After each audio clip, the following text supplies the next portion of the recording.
Hi, everybody. Thank you so much for having me. Sean, thank you so much for sitting down with me. I'm excited to talk to you.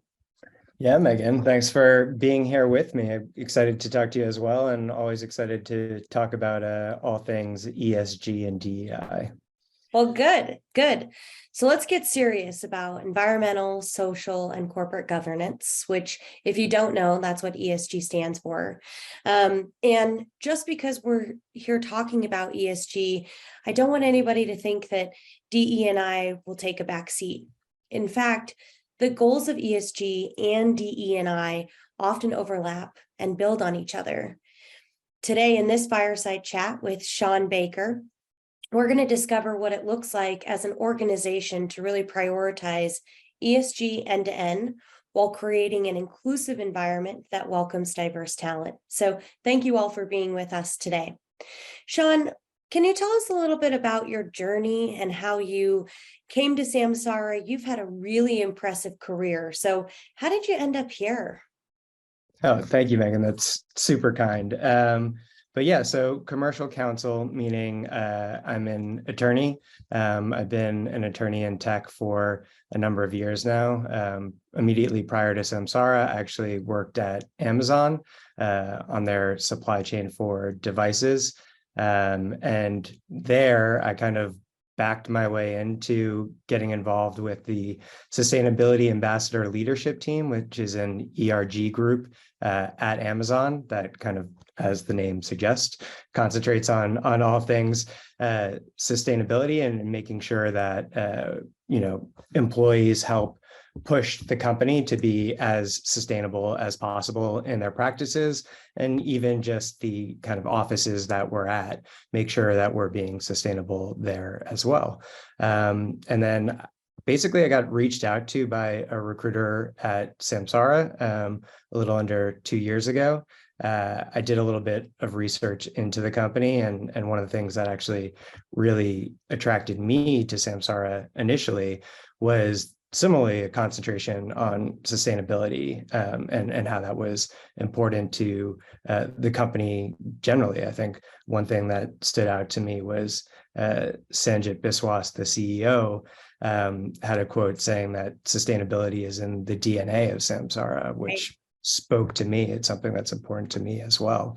And then, as happens in the interview process, as you get to know people, both within the legal team and outside, just great people throughout, people I wanted to work with, people I was excited to continue my journey in my career with. And I'm happy to say it's continued to pan out that way. Good. Yeah. Always good when it works That's out it. Yeah, as you're expecting. absolutely. Yeah. So it's been great working at Samsara, and I was able to similarly find myself in a position where I could contribute on the ESG front, not just in sustainability, but to your important point on the social and governance components as well, which I feel like occasionally get short shrift. The Yeah, I agree. environment and sustainability is very important right now, but they're equally important parts of the acronym as well. Yeah. So you found yourself here at Samsara. How did you get involved in ESG here? Yeah, so it's a good question, and kind of not dissimilar from Amazon. There are a couple of my colleagues within the legal team, including our general counsel, who's one of the sponsors of the ESG goals that we have, who started off this process, but I wasn't super aware, only kind of vaguely aware of what was going on with those efforts, until there was a town hall just about a year ago where they were talking about it more fulsomely, and kind of had a call to actions to employees generally, being, hey, if you would like to help out on anything ESG and you think there are things that you could bring to the table, please reach out. And based on my previous experience with Amazon and working on that sustainability ambassador leadership team, and just my personal kind of feelings about the importance of sustainability and everything else related with ESG, I raised my hand as soon as I could, and likewise got thrown into the fire very quickly in a good way. It was thrown to the fire has negative connotations, but I was happy to do it. Even though it's not my day-to-day job and it's additive. They say, it's not work if you enjoy what you're doing. Right. And it's something that's important to me and something I know is important to the company generally and to other employees that likewise raised their hand like me and said, hey, tap my skills as well. Let me participate in this. So it has always felt great and felt less like work participating in these efforts. Really cool. What does ESG look like at Samsara? When you say that you're involved in this ESG working group, what does that mean? What are you guys about?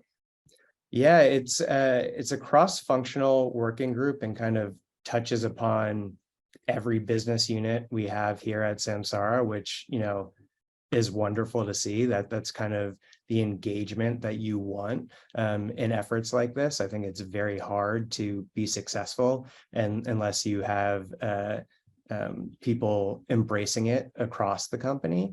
So there's legal, like myself and our general counsel, but there's also product, marketing, recruiting, customer success. Pick a part of the company and they're involved in this. And not everybody has the same reasons for being in there. Aside from having a passion for ESG, there might be different concentrations, but I find that to be additive. Actually, you have different viewpoints coming from different parts of the company, and you're all working to the same general goal, but you have people weighing in on different aspects that I might not think about because they're coming from a different viewpoint. And I think that's wonderful. And then, in addition to the environmental aspect, which we do a lot of, including, making sure Samsara stays carbon neutral and purchasing offsets and trying to make sure we're reducing the carbon that we put out. There's also, to the social part, our DEI efforts, which again, as we mentioned before, are equally important. And we have Addie Morden, who kind of heads our DEI efforts. She's also part of this ESG working group. And there's a separate DEI report that we also put out that while related to general ESG efforts, and it's in our ESG report, we have that kind of separately as well, because we find it, on par and as important, and it's important to make sure we're tracking against those goals as well. And then finally, the often neglected G part of governance that you don't hear quite as often, it's equally important, I think, goes to having buy-in top down as well. Unless you have corporate governance that kind of reflects what you're doing on the environmental and social parts, your efforts might be for naught, right? You need that as part of the efforts as well. So making sure that everything we do, from putting in products to shipping them, to making sure that our partners in the supply chains and various vendors are likewise following through on similar efforts. That's how we make sure that everything is running to the same ultimate goal. Right. I really love that you said that as part of the ESG group, you've got members from every single team, every kind of different background. I think that bringing a diversity of thought into an ESG working group will allow you to really think about things holistically and in a way that you wouldn't be able to do if there were only like-minded individuals. I think that one of the things that Samsara does really well is creates an inclusive environment where diverse talent has the opportunity to really work for an organization where they know that the tech is making an impact, and then finding areas like an ESG working group to be a part of that and to really help make a difference. So I think it's really, really neat that you guys have people from all corners of the company. Tell me more about this group. You've talked a little bit about being carbon neutral. What are the commitments of the ESG working group or Samsara from an ESG perspective? What are you guys working towards? Yeah, sure. So carbon neutrality has been something important to Samsara from the jump. Before I was even thinking about possibly being part of Samsara, they've been carbon neutral since 2018, Oh, and wow. part of the efforts that we're trying to do is make sure we maintain that. Obviously, as a growing company, as we get more customers, we have more products, we have more employees across the globe and are opening more offices, you're going to have more carbon that you're putting out there. You're going to have a bigger Right. carbon footprint. But we still try very hard to make sure that we stay carbon neutral, whether that's purchasing offsets, or we've actually had some exciting new efforts that are kind of brand new and still developing, including a virtual purchase power agreement, where we're helping finance the construction of renewable energy in Texas. And we have a ton of customers in Texas, so we find it to be a super exciting opportunity. It's you can't really get more additive than having new renewable energy come online to help a power grid that has had issues in the past, especially when Right. it's something that touches upon our own customers that are located there. And then ultimately, we've set a goal of being carbon neutral by 2040. And that's, Oh, 10 wow. years ahead of the Paris Climate Agreement. So slightly ambitious, but I think ambition is where you want to strive for here. And that's something we're constantly keeping an eye towards. We've signed up with SBTI, which stands for Science-Based Target Initiatives, which is kind of the gold standard, as you're not just sort of putting the goal out there and saying, hey, we're going to do this, which anybody can do, and you hope they Right. follow through, but this actually checks you every step of the way. So you have to put forth what your plan is to actually get there, both in the shorter term and the longer term, which they'll review and verify is reasonable and will help get you to your ultimate goal. And then they kind of check in as things are moving on and make sure that you're not just making a bald statement or a bald promise Right. and not following through. You're actually living up to your word, and you're following through with the plans that you set with them. So also super exciting. I think there's going to be, we're kind of in the beginning steps. It's only, like I said, I've only been involved for a year, so we're just kind of getting started, but having that high important long-term goal, I think is great to have that flag planted and have all of our eyes towards that and know where we're going. That is a really ambitious goal, but like you said, I think that any company can make a big bold statement like that, right? And so to be connected to SBTI, who has that accountability factor and keeps you accountable and forces you to be really transparent about what you're doing to get there, is really incredible. Making the promise is one thing, but then really living up to that is something different. That's really neat. Can you share more about how Samsara thinks about sustainability from a product standpoint? Is that woven into your product and how you build, ship, deliver? How are you guys thinking about sustainability? Yeah, absolutely. And I do think it all goes back to the kind of our CEO statement that I referenced before, where sustainability is in the DNA of the company. And it's something that we're always striving for. So, both sustainability and privacy are two kind of super important parts of the company. And I think we strive for design in our product to reflect both of those items. And sustainability obviously is going to become more and more of a concentration Right. with the net zero goal that we've already set. We're going to necessarily have to be more efficient and more sustainable in all aspects of kind of the product life cycle, from when it's being manufactured at various factories that we work with across the globe, where it's shipped to our fulfillment centers before it goes out to customers, and then shipping from there to the end users. And we're constantly going to be looking for how we can make that more efficient across the board.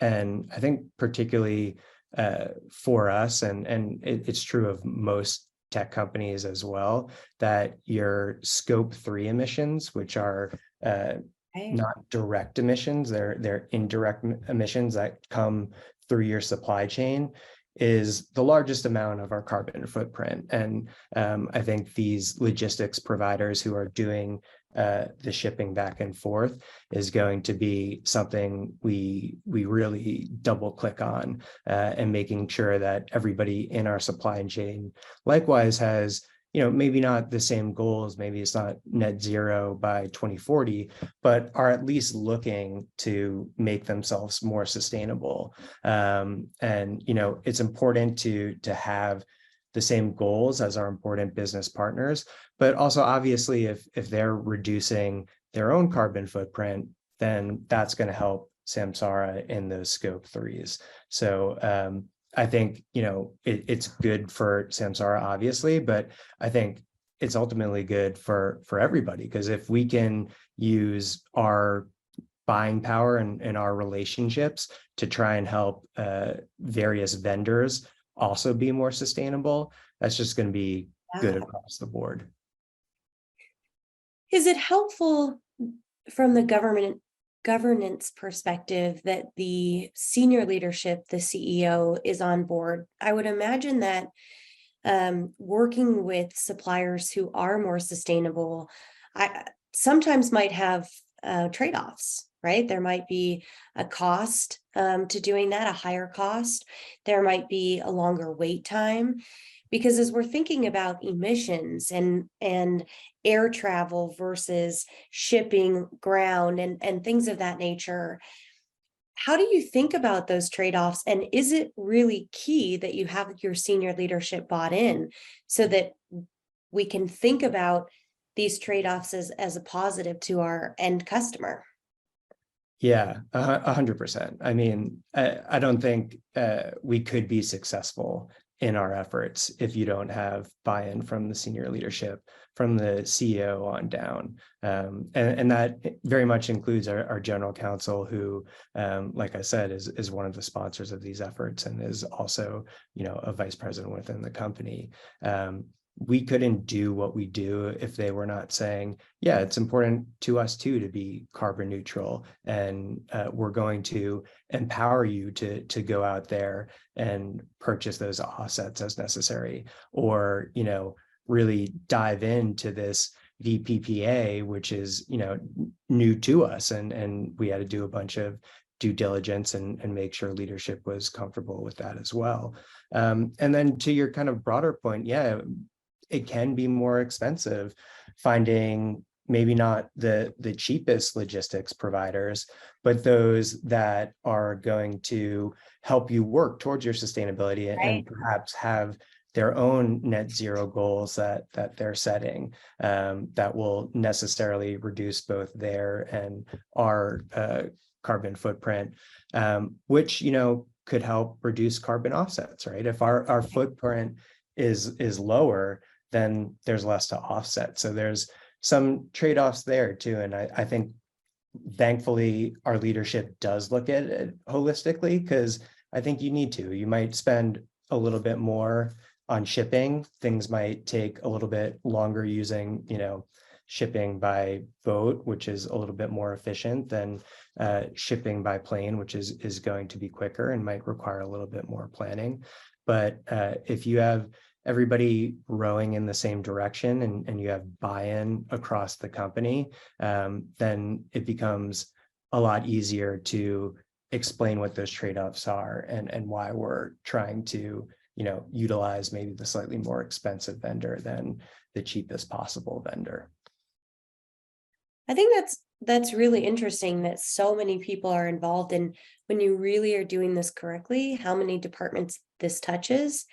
And I agree with what you said in that the planning is really key, right? It's really hard to be sustainable and to be carbon neutral if everything's an emergency, if everything's at the last minute. So the planning part is really important. I saw Samsara's ESG report that came out, and it sounds to me like Samsara is also highly referenced in our customers' ESG reports. And we're helping them with their sustainability efforts. Were you involved in our inaugural ESG report? How did that come to be? Can you tell me more about that?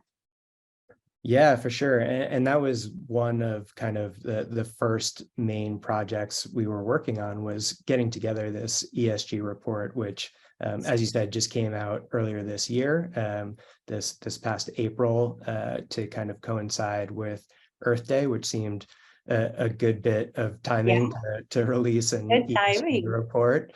But it was an exciting process. It was, I think, definitely a learning experience for me. And I think for all of us who were involved in the ESG working group, it was a large effort. And again, similarly cross-functional, bringing in a lot of different individuals across business units with different viewpoints. And, we had a lot of cooks in the kitchen putting together this ESG report, but everybody worked together so well that,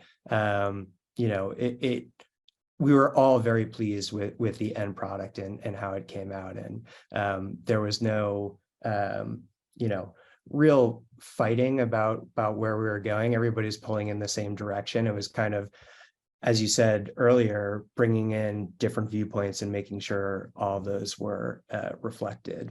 And it's also our first inaugural ESG report. So we plan on releasing a new ESG report every year. And it's going to reflect all stakeholders, Wow. both, ourselves, our leadership, our employees, but also, as you mentioned, our customers. It's an important part of what we're doing as well.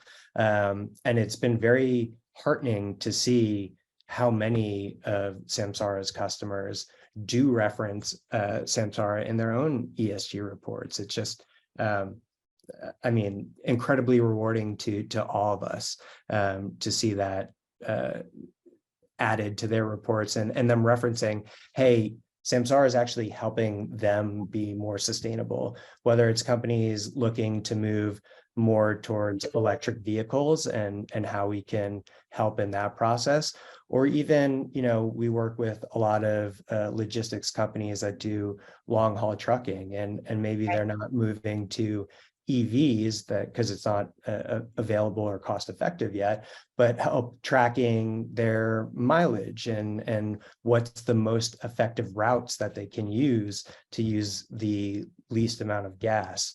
All that is just wonderful to see, and it's we hope to see it continue. And I think it's an important pillar of what we're trying to do in the ESG spaces, not just internally and not just affecting our supply chain, but trying to help our customers too, help them be more sustainable and efficient and safe, frankly. Like one part of what we do as well is dash cam and safety event review. So going back to the S and the social aspect, making sure your employees are safe and getting home and getting back to their families is incredibly important as well. And we've been loving seeing that aspect referenced in addition to the kind of sustainability and environmental parts.